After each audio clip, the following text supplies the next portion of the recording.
Capítulo 6. Um chamado para todos. Vi outro anjo voando pelo meio do céu, tendo o evangelho eterno para pregar aos que habitam na terra, e a cada nação, tribo, língua e povo, dizendo com voz forte: Temam a Deus e deem glória a Ele, pois é chegada a hora em que Ele vai julgar. E adorem aquele que fez o céu, a terra, o mar e as fontes das águas. Apocalipse capítulo 14, versículos 6 e 7. Observe a dinâmica do céu para a terra aqui. A mensagem do primeiro anjo, embora fisicamente anunciada por seres humanos, provém do céu. Tem origem divina, não humana. É a verdade revelada, verdade que nos é dita, divulgada e dada por Deus, por intermédio de seus mensageiros humanos. Esses mensageiros, como Moisés, Isaías, Jeremias, Mateus, João, Paulo e Pedro, têm livros na Bíblia ou não, como o profeta Natã, segundo Samuel, capítulo 7, versículo 1 e 2, ou João Batista, acerca de quem Jesus disse: Entre os nascidos de mulher, ninguém é maior do que João. Lucas, capítulo 7, versículo 28. De todo modo, estavam falando em nome de Deus. A Bíblia foi inspirada por Deus e é útil para o ensino, para a repreensão, para a correção, para a educação na justiça. Ela foi revelada pelo próprio Deus, que não pode mentir. Tito, capítulo 1, versículo 2. Os seres humanos mentem, mas Deus não. Por isso, devemos dar ouvidos ao que ele nos disse nessa mensagem angélica. Uma vez que essa mensagem vem do céu, isto é, de muito acima da terra, é proclamada para os que habitam na terra. O profeta Isaías cita um alto monte, Isaías capítulo 40, versículo 9 e Isaías capítulo 52, versículo 7, como o local do qual o evangelho é pregado para quem está embaixo. Antes de enviar seus discípulos para pregar, Jesus disse que aquilo que ele havia lhes contado em segredo seria proclamado nos telhados. Mateus capítulo 10, versículo 27. Lugares altos de onde suas vozes seriam ouvidas pelas pessoas nas ruas abaixo. O anjo também fala com voz forte, dando a ideia de ser facilmente ouvido. Nos tempos bíblicos, muito antes da invenção de qualquer amplificador eletrônico, mensageiros eram treinados desde a juventude para ter uma voz forte. Esses homens capacitados viajavam de cidade em cidade, transmitindo comunicados de seus senhores ao público, que se aglomerava para ouvi-los. Em suma, a mensagem desse primeiro anjo será proclamada no mundo inteiro, por escrito ou audivelmente. Este livro, que você está lendo agora, faz parte do cumprimento dessa verdade profética. Ninguém poderá alegar ignorância. A universalidade dessa mensagem também se encontra naqueles para quem é direcionada, aos que habitam na terra, e a cada nação, tribo, língua e povo. A expressão os que habitam na terra também é usada no Apocalipse para retratar aqueles que não escolheram seguir e obedecer a Deus. Apocalipse capítulo 13, versículo 8 e 14. No entanto, uma vez que a mensagem do primeiro anjo é um chamado à fidelidade, nesse contexto a expressão deve se referir a um tempo em que as pessoas ainda têm a oportunidade de escolher a quem irão adorar e obedecer. Aliás, aquilo vem logo em seguida. A expressão explicativa, cada nação, tribo, língua e povo, revela a universalidade da mensagem. É para todo ser humano. Isso faz sentido. A humanidade foi criada no princípio, a fim de viver para sempre. Para nos garantir essa vida eterna, caso o aceitemos, Deus estipulou um evangelho eterno, muito antes de qualquer um de nós dar o primeiro suspiro. Pois é para esse fim que trabalhamos e nos esforçamos, porque temos posto a nossa esperança no Deus vivo, Salvador de todos, especialmente dos que creem. 1 Timóteo, capítulo 4, versículo 10. Milhares de anos atrás, o Senhor disse a Abraão que nele seriam benditas todas as famílias da terra. Gênesis capítulo 12, versículo 3. O fogo destruidor foi originalmente preparado somente para o diabo e seus anjos, não para os seres humanos e sua descendência, Mateus capítulo 25, versículo 41. O plano da salvação é, em última instância, uma restauração, recriando o que foi arruinado pelo pecado e pela morte. Logo, não é de se espantar que a proclamação da primeira mensagem evangélica seja evangelho eterno para toda a humanidade. Cristo morreu por todas as pessoas, sem deixar nenhuma de fora. A tragédia dos perdidos é que ninguém deveria se perder, não depois de já ter sido pago um preço tão alto por sua salvação, a crucifixão do próprio Criador. Por fim, em um mundo arrasado por conflitos étnicos, raciais e de gênero, a universalidade da mensagem angélica tem algo a dizer sobre a igualdade essencial da humanidade. Somos todos miseráveis, necessitados da graça de Deus. A morte não faz distinção de raça, gênero, classe social ou riqueza. É uma destruidora que atinge a todos, cada nação, tribo, língua e povo.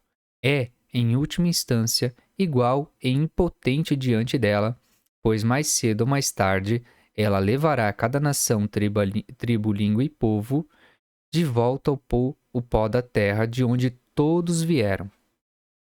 É por isso que a mensagem do primeiro anjo se dirige a todos nós.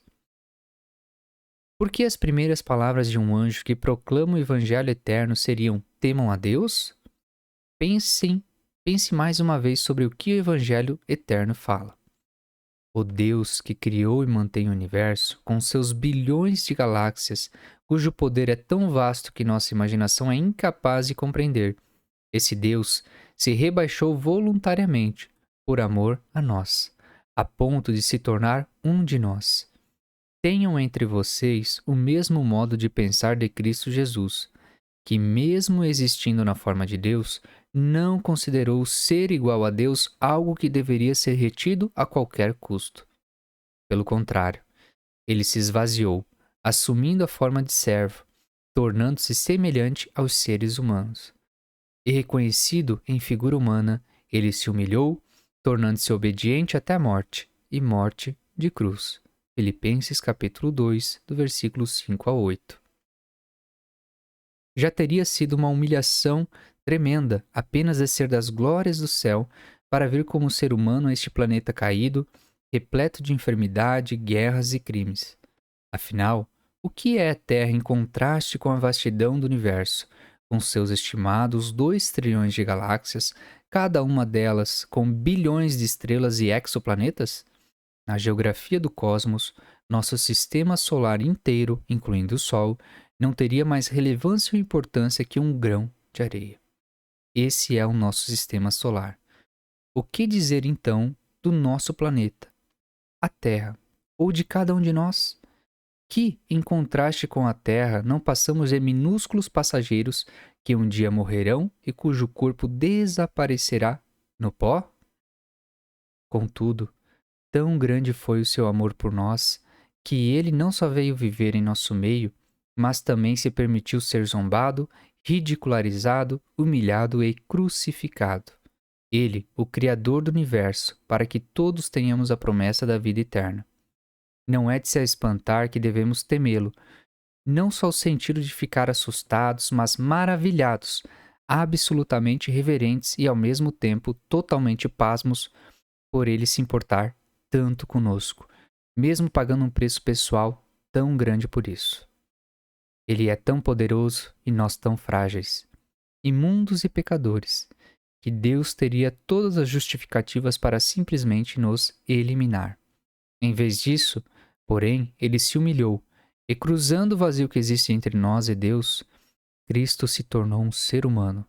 Por meio de seu sacrifício pessoal voluntário, Jesus se conectou a nós como vínculos que jamais se romperão. Temer a Deus? Temer o quê?